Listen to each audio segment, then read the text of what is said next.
topics and opinions expressed on the following show are solely those of the hosts and their guests and not those of W4WN Radio, its employees, or affiliates. We make no recommendations or endorsements for radio show programs, services, or products mentioned on air or on our web. No liability, explicit or implied, shall be extended to W4WN Radio, its employees, or affiliates. Any questions or comments should be directed to those show hosts. Thank you for choosing W4WN Radio. This is Beyond Confidence with your host, Divya Parekh. Do you want to live a more fulfilling life? Do you want to live your legacy and achieve your personal, professional, and financial goals? Well, coming up on Divya Parekh's Beyond Confidence, you will hear real stories of leaders, entrepreneurs, and achievers who have stepped into discomfort, shattered their status quo, and are living the life they want. You will learn how relationships are the key to achieving your aspirations and financial goals. Moving your career or business forward does not have to happen at the expense of your personal or family life, or vice versa. Learn more at www.divyaparekh.com, and you can connect with Divya at contact@divyaparekh.com. This is Beyond Confidence, and now here's your host, Divya Parekh. Good morning, listeners. It's Tuesday, and I want to share a quick story with you. So yesterday, I was out walking with my friend, and somebody had booked on my calendar an appointment at 10 a.m. and I really like to be on time. So we were cutting it close. So I told my friend, would you be okay for us to cut a walk shorter? And so she came up with a very wonderful idea. She said, let's walk a little fast. We'll get a little bit more cardio in because I want you to see this beautiful mural that I have seen and developed. So she saw the mural going up, starting from people painting and then finishing. And I cannot tell you, it's one of the most uplifting murals I've seen, full spraying. And so just her kindness to accommodate me. So I want to give a shout out to Christine. So I invite you to keep the kindness circle going, spending an hour of your time every month helping someone out, being kind to others without any strings attached. And for those of you who have got our books, thank you, because without you, we would not be able to help entrepreneurs at kiva.org. And we believe in building entrepreneurs. So do get our books, whether it's The Entrepreneur's Garden or Expert to Influencer. And here's what I can tell you. You will find nuggets that will impact your life. So let us know how we can support you. And let's bring on our guest. Hello. Welcome, Thank you, Divya. Good to talk with you this morning. Absolutely. It's a pleasure to have you. So, Craig, do you recall any moment or a person from your childhood that left a positive mark on you? Oh, absolutely. Some of those early teachers who clearly believed in me, right? A first grade teacher, Mrs. McCormick, who saw maybe more potential in me than I saw even within myself. She believed in me in a way that she had this great activity where everybody got to be president of the class for 1 week. And the role, it wasn't onerous. I think you had to lead the Pledge of Allegiance and some other things like that. But it put you in front of people. And it said, wonderful. okay, you have the ability, right, to lead. And you might be uncomfortable and you might be scared, you might be afraid, but step up and see what you can do.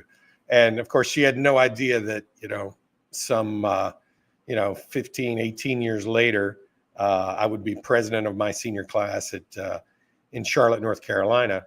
But I think she instilled that kind of confidence in me through her leadership and faith in me. Love that. And so many times people think that they're not leaving a mark. They may be thinking, oh, I'm tired at the end of the day. And it's so important, regardless wherever you are, whatever work you're doing, never ever forget that you have your circle of influence. And in that sphere of influence, you will be making an impact. What a beautiful story. So, Craig, you alluded that you were president of your senior class in high school. So definitely that tells us a lot that you were probably very disciplined and into different things. So tell us a little bit about that period in your life. Well, I think in junior high and high school, we're not maybe good at editing ourselves. We kind of put Mm-hmm. ourselves out there, and that foolishness can also result in surprising things. So when I put myself forward, running for office at age 16. Um, it was actually rooted, I think, in failure. I think maybe in seventh or eighth grade, I ran for student council. I was a new kid in town in Charlotte, North Carolina, and maybe I didn't know enough people. And I got up on Mm. stage, and I was, I was absolutely quivering. I was literally shaking like this, and making jokes about it on stage, but it wasn't funny. I was kind of melting down publicly, and that experience of failure actually I think inspired me to work on myself, to work on my skills, to work on my public speaking. And then as senior class president, one of my last roles was to read all the names at graduation, which we had a big class at East Meck High School. It was probably maybe 650 graduates. And so to stand in front of a stadium full of probably close to 2,000-3,000 parents and loved ones, and pronounce names, which is a lot of pressure, right? Getting people's names right. But that Oh just yeah. shows how much you can grow in 3, 4, 5 years, by leaning into your honest fears, and working to overcome them rather than being crushed by them. Hmm. Definitely. So as you went into college, which direction did your life take?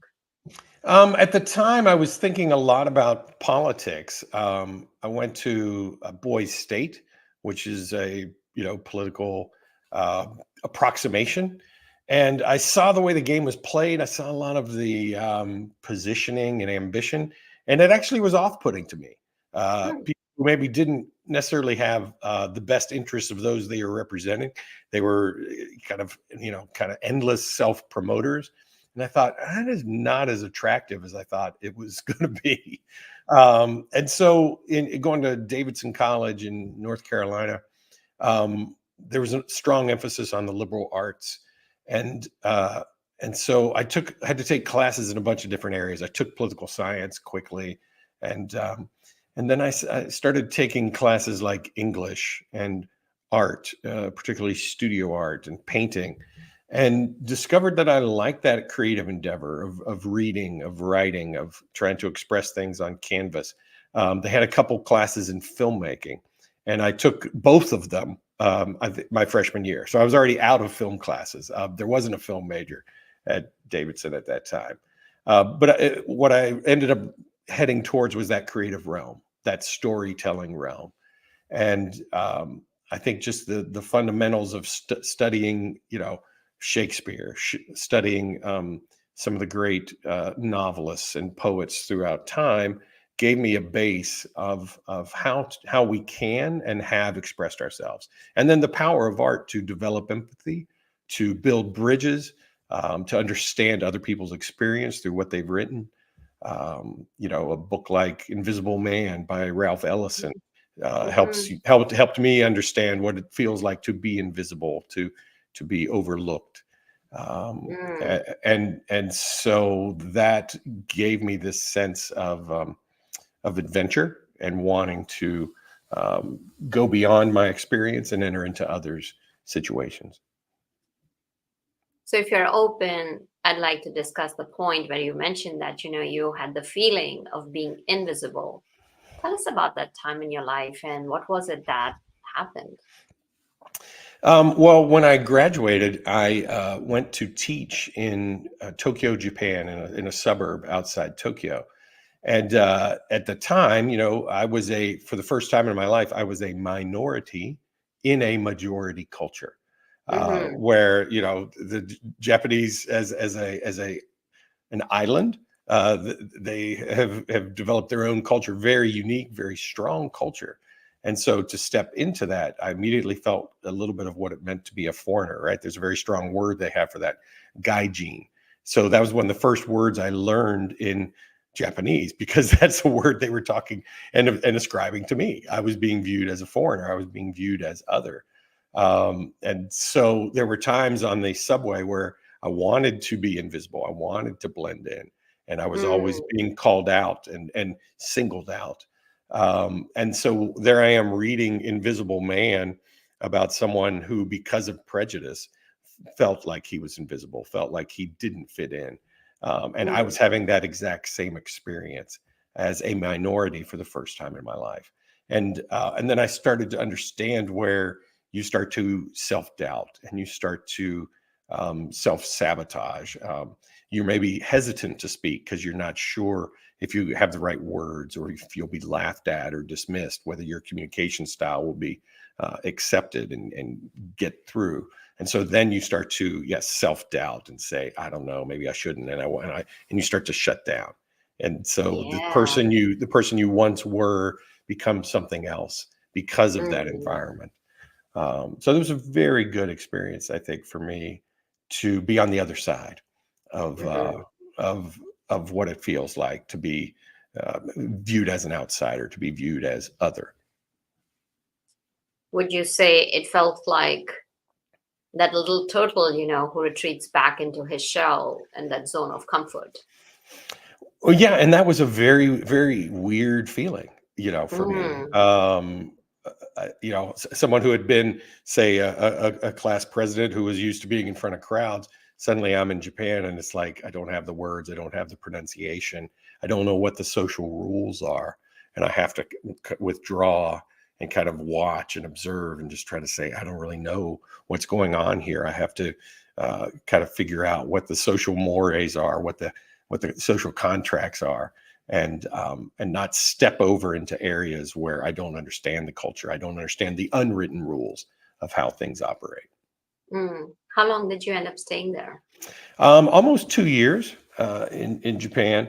Um, Loved the variety of students that I was able to teach. I was teaching in kind of an after school. So I Hmm. had everything from, uh, teenagers who were coming in after classes that day and wanted to get better in English conversation, as well as business people who were looking for a creative edge and said, maybe if I polish my English skills, I'll be better, and get a promotion within my job. And so that range from kids to adults and even older adults was really a great experience, great cross section of Japan circa 1980s. So, on one hand, you were experiencing in the mainstream this feeling of invisibility, and yet there were people, as you mentioned, cross sections of different generations coming and aspiring to be better communicators in English. So, how did you feel in your classroom? Well, I was also interested. So I was teaching to some degree the same material, but the response would change based on the dynamics of the class. Mm, You might have a class of young people who'd come out of school and they didn't really want to study. They didn't really want to speak. Maybe their parents wanted them to be there. And so they were less cooperative. And so in some cases, my mm, my better students were the older students who had chosen to be there. They were more actively engaged. And so to see the same material have varying degrees of effectiveness was actually helpful. And I started to realize it wasn't necessarily about me as a communicator, but I was really dependent on the audience's openness. The students, could they meet me, and would they meet me halfway? Would they enter into a risky behavior? Would they take chances by speaking a language that they felt uncomfortable with? Would they risk being laughed at by their classmates as they tried to pronounce a word that they weren't quite sure of? And so they were entering into that kind of invisibility or that fear that can often grip us and keep us from being our best selves. hmm. So, once you finished your time period in Japan, what lessons did you bring back?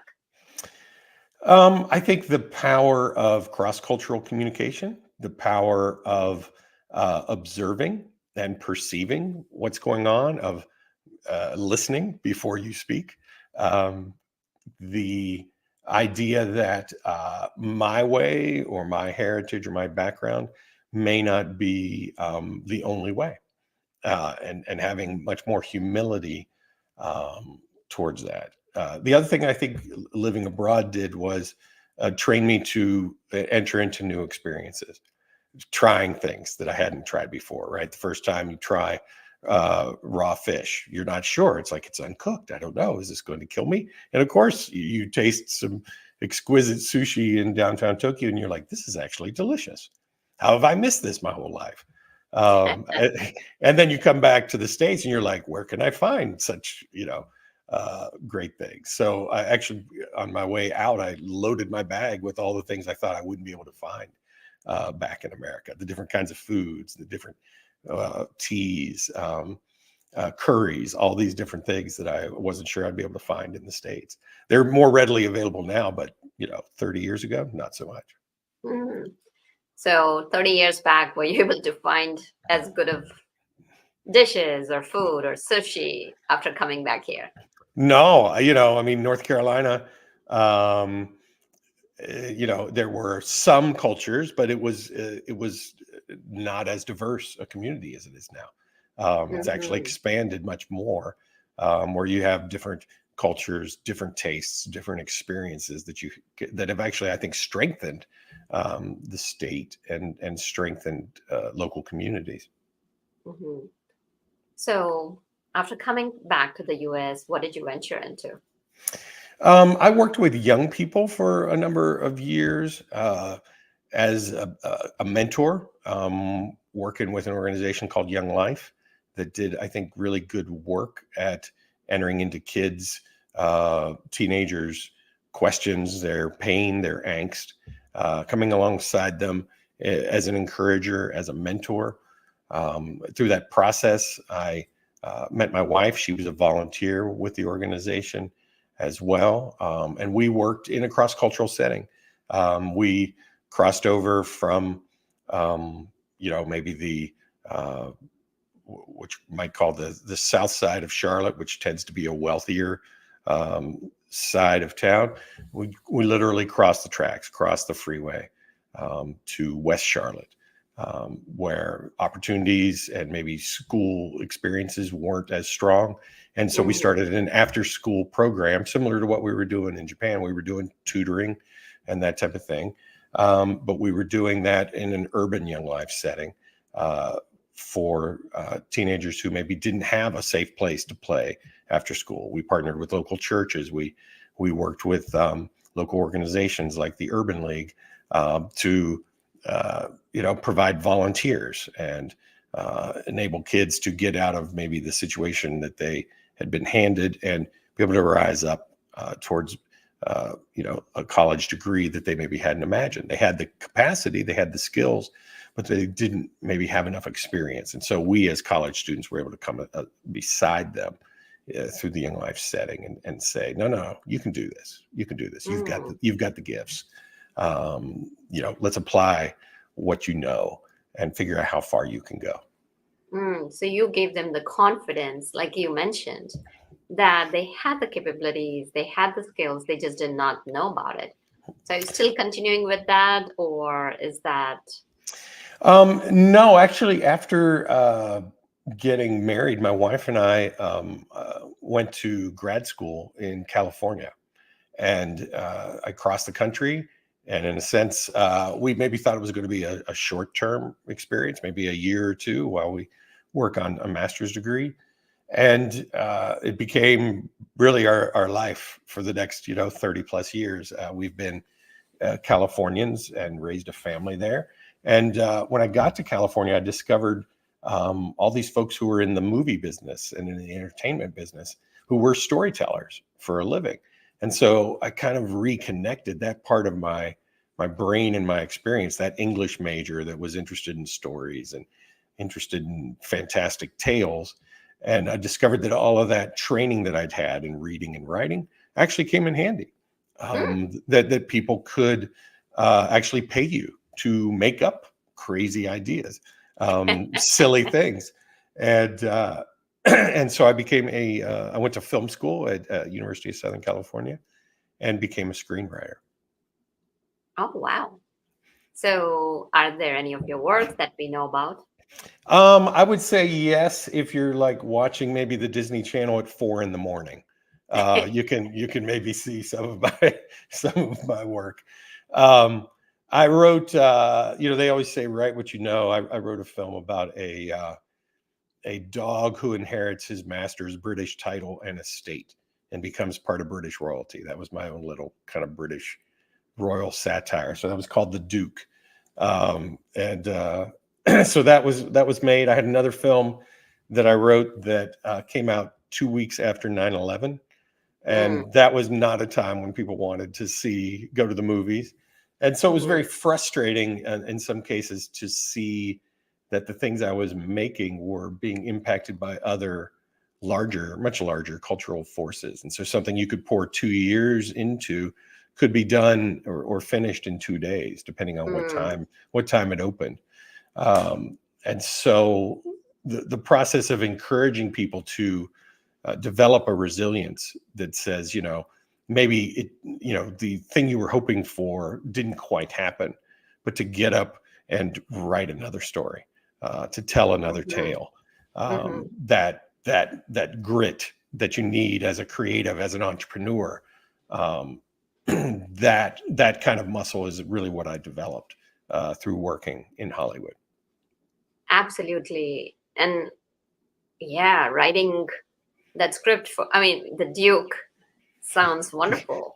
And what you're talking about, you spend 2 years and then it can be gone in 2 days. It's a huge, that's yeah. Well, it's a huge chunk. It's like a huge weight sitting on your chest. It's hard to take it. And as you mentioned that you had to take that. So did you continue being in that profession or did you take turns? Well,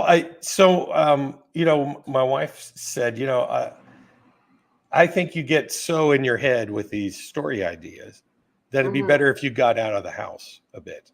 And so she encouraged me to teach even 1 day a week. And I taught at this program that's a semester in Hollywood program for students whose maybe schools didn't have a big enough film program. So it was a place called the Los Angeles Film Studies Center.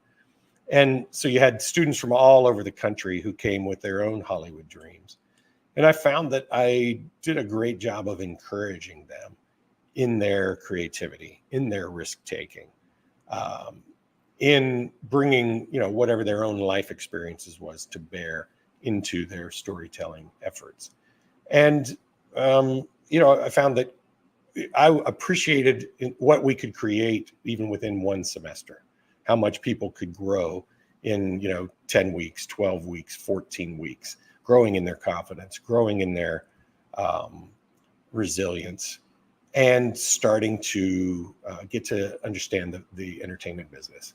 So I taught a class that I would say had a kind of a larger cultural frame that helped them understand themselves as storytellers within a tradition that were responding to the times with their own creative endeavors. And it was a successful class. And then some of those students actually became very, very successful.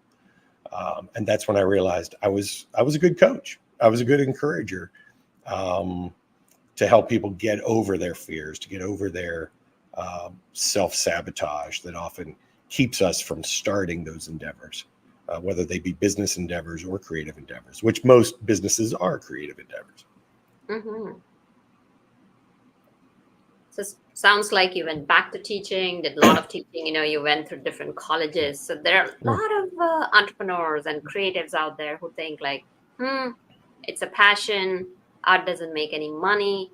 And yet, as you mentioned, there's so many successful people where you found that, kind of kept on coming back to it till you what you did was you merged it together, your skill set of storytelling and getting those ideas and then helping others become. So technically you found your niche.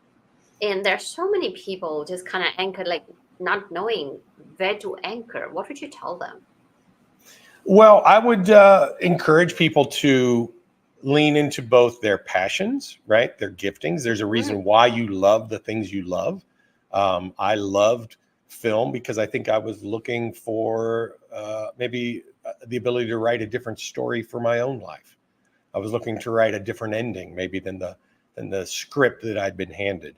And so to love the things you love and try to figure out, can I be paid to do the things I love, right? I loved watching movies. It never occurred to me I could actually make movies. And then same thing, even with teaching, it was a bit of an accidental career, but I found that I actually really loved watching others succeed. I loved coaching others towards success. And that gave me deep satisfaction. In the same way, you know, with a new enterprise, a new story, you're satisfied to see the product get to market, but you're also really satisfied when you see people actually using it.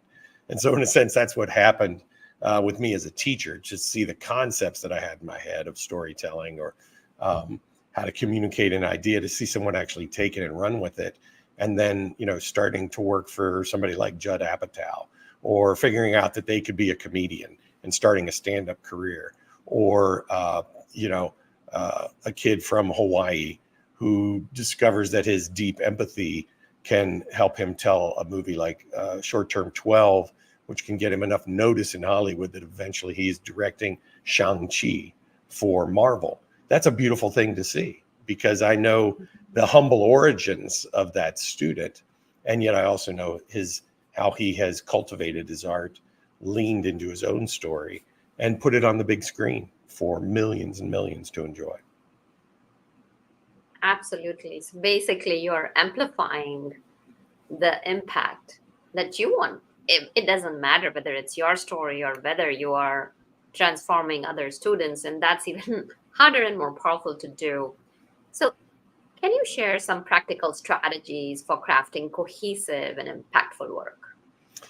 Well, it's interesting. I wrote my new book, Honest Creativity, was rooted in a lot of the anxiety that I saw rising within my own students, where they felt like they were being potentially replaced before they even started by machines and by machine learning, and writers who thought Chat GPT might replace them.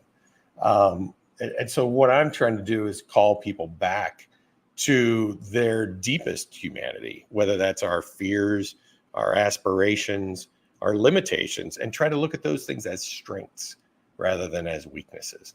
And to try to say that fear that we all share, that lack of confidence, that wonder that we all carry, that is what makes us human. And that is what the starting point of good storytelling, the starting point of a good product, right, is identifying your own needs, your own wants, your own hopes, and your own dreams. And so by looking inward, I think we're better prepared to serve others outward. Mm-hmm. Definitely, because in that you are sharing a journey that is going to be identified by others as well, because that's, as it has been said, what is personal is universal. So many times what happens is, okay, now you've looked inward, and yes, there is this philosophy and approach that our weaknesses and shortcomings can be our strengths. But what's the journey? What is the strategy, or what are some actionable steps that people can take from having that fear and being comfortable with that as becoming a strength? Well, I think it's some of it is a process, and realizing that your first effort may not be a masterpiece, that your first business may not be the home run. It's practicing, what for a musician, right? It's literally learning your scales. For a business person, it might be working for someone else and watching them. If you want to be in the film business, it's often good to start as an assistant and watch somebody else do their work. And you might disagree with the choices that they're making. You might say, I think I can do that better. And that actually helps you grow in confidence. As you see someone who maybe is making decisions that you wouldn't, they might be making unwise decisions. You say, you know what, I think I could do this better. I could probably make more money I think I could tell a better story. And I think I experienced that even, in film school. I saw some of my fellow graduates and some of the choices they were making. I was like, I think I could probably do that. I could fail as well as they can. And so learning little steps of confidence along the way, to not take the big journey. In the book, I talk about students often wanting to be, Martin Scorsese or Spike Lee or Greta Gerwig. They have these ideas. I want to be, make a masterpiece, but everybody starts small. Martin Scorsese's first breakthrough film was a 5-minute film about a person shaving in front of a mirror. It was called The Big Shave. And it's a person who starts and he nicks himself a little bit, and there's a little bit of blood that comes out, and then he nicks himself again. And by the end of it, he's got a big bloody mess, which is similar to the way most Martin Scorsese films end, with a big bloody mess. But what you discover in the film is a little bit, it was viewed as a metaphor for the Vietnam War and how America got involved with like a little nick and a little cut, and suddenly they had a big mess on their hands. Greta Gerwig's early films, she was in other people's films. She was in a bunch of guys' films, and she probably saw a lot of these guys where they were casting her as the girlfriend. She was a secondary character, and she kept thinking, you know what, I could do this better. I could actually be funnier. And why don't we make this story more the woman's story than the man's story? And all of those things were little steps towards making her films like Lady Bird and Little Women, and ultimately the Barbie movie, right? She's the most successful woman who directed the most profitable film, of 2023. And she started out really as like fourth or fifth person on the screen, but learned through that process and said, I can do it better. And she certainly has. Mm-hmm. Definitely. So, as you have talked in your book, it's also helpful to have a community that not only supports you, but also challenges you. And how do you know which people to have in your community? Because as they say, you are the sum total, or you're the average of, or you're the sum of 5 people you surround yourself with. It's a great question. When you're involved in early businesses, in creative endeavors, you often end up with collaborators, and it can take a while to find the right collaborators. There was a songwriting duo called Jerry Goffin and Carole King. And at the time when they were doing teenage love songs like Will You Still Love Me Tomorrow, maybe people thought, Jerry Goffin, he's the genius behind this. Well, only when they broke up do you realize, well, Carole King's the one who wrote You've Got a Friend. She's the one, who had maybe more creativity within her. So, but maybe she had to grow in confidence, and it took her a few years to figure that out. How do you find the right partners? It's tough. I mean, if you think about the Beatles, they were lacking that drummer. They had 2 or 3 different drummers. It was Lennon, McCartney, George Harrison, and another drummer. And it took a while before Ringo Starr became that 4th Beatle that solidified them as a group. But even the Beatles needed a producer like George Martin, who had the extra, I would call, golden ears to understand really what their music was capable of, how to get their sound right. So finding those partners, finding those producers, finding those editors, the people who complete our weaknesses is very, very important process. I think finding those collaborators often arises from our ability to listen and to take criticism. One of the folks I write about in the book is Harper Lee, who obviously got very famous for writing To Kill a Mockingbird.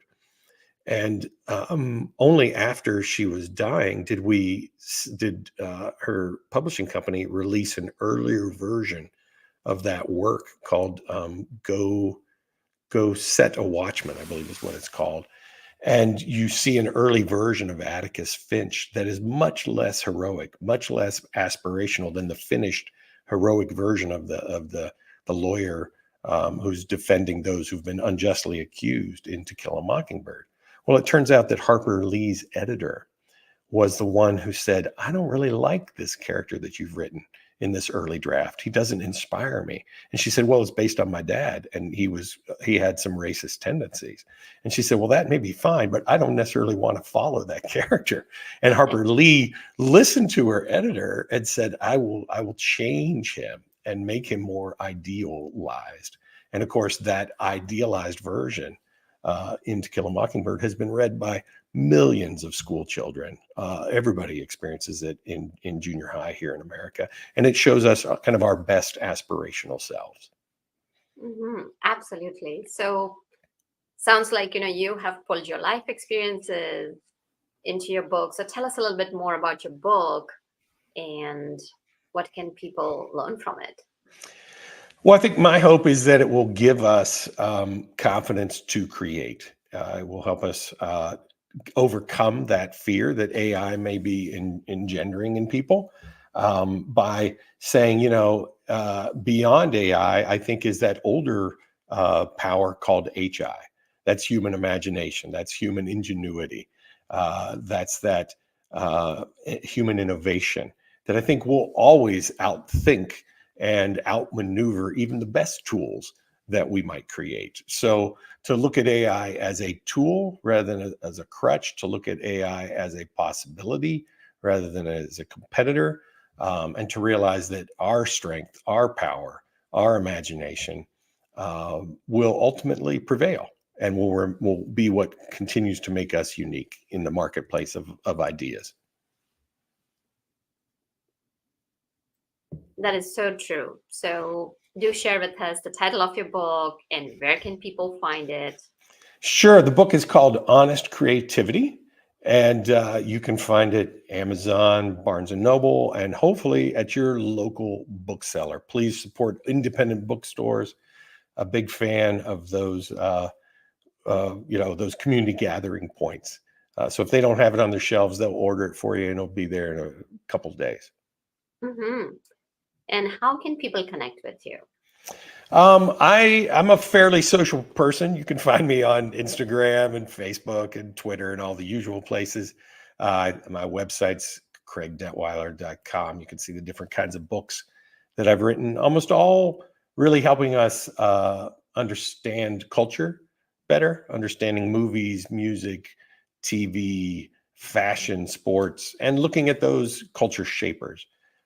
So Honest Creativity, I talk about Taylor Swift, Beyonce, Billie Eilish, all the women shaping pop music today, and how do they tap into their own creativity and continue to captivate us?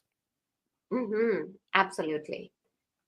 So as you have pulled everything together in your book, tell us about your philanthropic initiative. Yes. So, well, I lead an organization called the Wedgwood Circle, and we try to invest in people who are doing good, true, and beautiful work at early points in their career where they may need some encouragement. Where $5,000 could make a big difference in helping them get that first album done, or getting them launched on a tour to accompany it. And so we've actually invested in probably over 100 different musicians over the last decade or so. And I recently looked in like the top 25 or 30 of our people we've invested in. I mean, they're being heard by 20 to 30 million people every month, and that could be people like John Batiste was someone that early on we gave him support when he was trying to figure out some musical instruments, right? He's got these kind of crazy keyboards that he blows in and stuff, and he needed some money to buy some instruments, and we gave him that before he was on the Late Show with Colbert, and before he'd won 5 Grammys. But it's seeing that potential, seeing that creative spark in a young person, and realizing that a little bit of investment can go a long way, right? Like we didn't create John Batiste, right? We didn't. That talent was already in him, but he needed a little money to get from one step to another, and so we love to provide that kind of bridge to aspiring and talented young people. Absolutely. So if any of our listeners and audiences seeking to apply for that, one little step that will take them towards success, how can they find that? Yes, the Creative. wedgewoodcircle.com is our Okay. website, and you can find us there. And you'll see some of the other people, that we've backed, whether that's a band like Sleeping at Last or Johnny Swim. These are they're beautiful. The work they do. Maddie Cunningham is someone who did a concert for us during COVID, and she's gone on to win Best Folk Album. Won a Grammy for that, her most recent album. So there's a lot of talent out there. I hope people will continue to nurture their gifts, to not be afraid, but to put themselves out there, to open themselves up to criticism, but also open themselves up to being discovered and finding those partners that they'll need along the journey, whether that's agents, managers, lawyers, publicists, all the team that we often need to take our career and our products to the next level. Absolutely. Is there any last piece of wisdom that you'd like to share? I would just say, fear not. It's a time of great uncertainty, and it makes us, tend to tense up. And once we get very tense, it's very hard to be creative, right? So I want us to approach life with open hands, rather than closed fists. And I think you do a great job of that, Divya, here on Beyond Confidence. Well, thank you, Craig. And we appreciate you joining and opening up and sharing your wisdom with our audience, because that's our goal, to empower people so that they can transform their lives and keep on achieving great things. So thank you for joining us. And thank you, listeners, for being part of our show, because without you, the show would not be possible. You are the soul and heart of our show. Reach out to us. Let us know how can we serve you and support you in living the life you want and deserve. And thank you, Juan, for making the show technically possible. So be well and take care until next time. Thank you for being part of Beyond Confidence with your host, Divya Parekh. We hope you have learned more about how to start living the life you want. Each week on Beyond Confidence, you hear stories of real people who have experienced growth by overcoming their fears and building meaningful relationships. During Beyond Confidence, Divya Parekh shares what happened to her when she stepped out of her comfort zone to work directly with people across the globe. She not only coaches people how to form heart connections, but also transform relationships to mutually beneficial partnerships as they strive to live the life they want. If you are ready to live the life you want and leverage your strengths, learn more at www.divyaparekh.com. And you can connect with Divya at contact@divyaparekh.com. We look forward to you joining us next week.